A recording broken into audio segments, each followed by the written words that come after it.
கர்த்தருடைய பரிசுத்த நாமம் மையப்படுவதாக. 28/4/2026 செவ்வாய்க்கிழமை, புதிய நாள், புதிய கால வேளைக்காய் கர்த்தரை நன்றியோடு துதிக்கிறேன், ஸ்தோத்திரிக்கிறேன். இந்த நாளுக்கான கர்த்தருடைய வார்த்தை ஆதியாகமம் 39:5.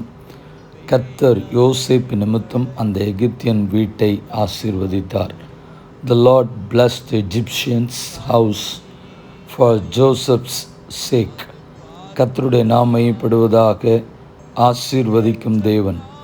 இந்த நாளிலே ஆசீர்வதிக்கிற தேவன் நம் மூலமாகத்தான் ஜனங்களை, நம்மை சுற்றி இருக்கிறவர்களை ஆசீர்வதிக்கிறார் என்பதை இந்த வசனத்தின் மூலமாக நாம் விளங்கிக் கொள்வோம். வேதத்திலிருந்து ஒரு சில வசனங்களையும் தியானித்து இந்த நாளையும் கர்த்தருடைய கரத்திலே ஒப்பு கொடுப்போம்.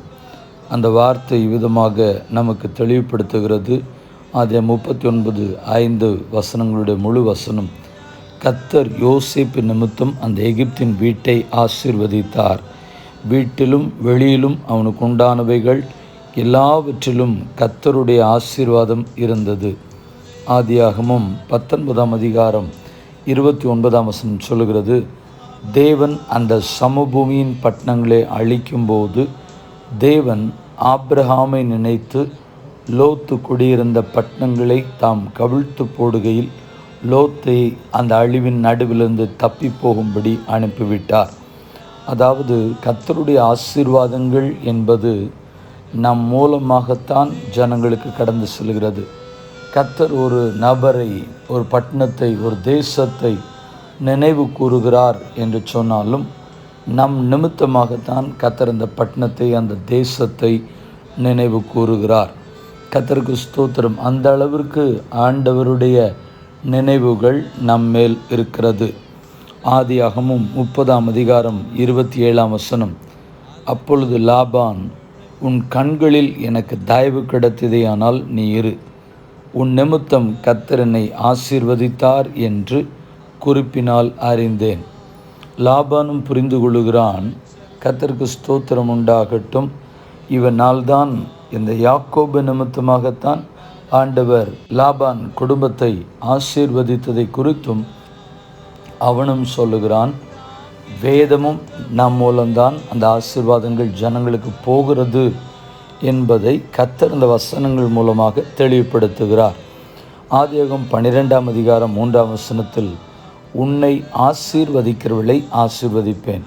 கர்த்தர் ஆபிரகாமை பார்த்து சொல்லுகிறார், உன்னை சபிக்கிறவனை சபிப்பேன். பூமியில் உள்ள வம்சங்கள் எல்லாம் உனக்குள் ஆசீர்வதிக்கப்படும். நம் மூலமாகத்தான் கர்த்தர் ஆசீர்வாதங்களை மற்றவர்களுக்கு வைத்திருக்கிறார். நாம் ஆசீர்வாதத்தின் வாய்க்காலாய், கர்த்தருக்கு ஸ்தோத்திரம், ஆசீர்வாதத்தை ஜனங்கள் பெற்றுக்கொள்வதற்கு ஒரு கருவியாய் நாம் காணப்படுகிறோம் என்பதை உணர்ந்து அநேகருக்கு நாம் ஆசீர்வாதமாய் மாறுவோம். கண்களை மூடி நாம் ஜெபிப்போம். பரிசுத்தமுள்ள தேவனே, இந்த ஆசீர்வதிக்கப்பட்ட புதிய நாளுக்காக நன்றி. இந்த நாளையும் எங்களையும் உடைய கரங்களை கொடுக்கிறோம். ஆசீர்வதிக்கிறவர் எங்கள் மூலமாக ஜனங்களை, தேசத்தை, பட்டணத்தை, குடும்பத்தை, கிராமங்களை ஆசீர்வதிப்பதற்கு நீர் நல்லவராக இருக்கிறீர். நாங்களும் அப்படிப்பட்ட ஆசீர்வாதங்களுக்கு வாய்க்காலாய், ஒரு பாத்திரவான்களாய் மாற எங்களையும் ஒப்பு கொடுக்கிறோம். கர்த்தருடைய ஆசீர்வாதம் ஜனங்களுக்கு எங்கள் மூலம், உனக்குள் உன் சந்ததி என்று சொன்னீரே, எங்கள் மூலமாய் எங்களுடைய குடும்பம், எங்கள் மூலமாய் எங்களுடைய தேசம், எங்களுடைய பட்டணம், எங்களுடைய கிராமம், எங்களுடைய ஊழியங்கள், எங்களை சார்ந்தவர்கள் ஆசீர்வதிக்கப்பட நாம் எங்கெல்லாம் போகிறோமோ, கர்த்தருக்கு ஸ்தோத்திரம். நீங்கள் ஒருவேளை வாடகைக்கு ஒரு வீட்டை வாடகைக்கு எடுத்திருப்பீங்க. நீங்கள் அந்த வீட்டில் குடியிருந்தது நிமித்தமாய் கர்த்தர் அந்த வீட்டு ஓனரை ஆசீர்வதிப்பாராக. கர்த்தருக்கு வேலைக்கு சேர்ந்த அந்த இடத்துல உங்கள் நிமித்தமாய் அந்த கம்பெனி, அந்த அதிகாரி உங்களால் ஆசீர்வதிக்கப்படுவாராக. இந்த ஜெபத்தை கேட்கிற ஒவ்வொரு தேவ ஜனங்களும் ஆசீர்வாதங்களாய் காணப்பட பிதா, குமாரன், பரிசுத்தாவின் நாமத்திலே ஜெபித்து ஜெபத்தை ஏறெடுக்கிறோம் எங்கள் பரிசுத்தமுள்ள நல்ல பிதாவே. ஆமேன், ஆமேன். வாழ்த்துக்களுடன் ஜெபங்களுடன் பாஸ்டர் ஜெபதாஸ். வாட்ஸ்அப் 9345353730.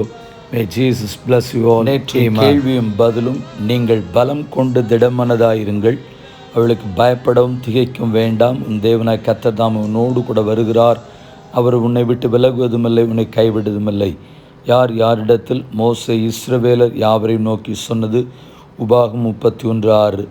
இந்த நாளுக்கான கேள்வி: ஆபிரகாமுக்கு உண்டான ஆசீர்வாதம் கிறிஸ்து இயேசுவினால் புறஜாதிகளுக்கு வரும்படியாகவும் ஆவியை குறித்து சொல்லப்பட்ட வாக்கு தத்தத்தை நாம் விசுவாசத்தினாலே பெறும்படியாகவும் இப்படி ஆயிற்று. யார் யாரிடத்தில் சொன்னது? மீண்டும் வார்த்தைகளுடன் ஜெபங்களுடன் நாளை தினத்தில் உங்களை சந்திக்கிறேன். ஆமேன்.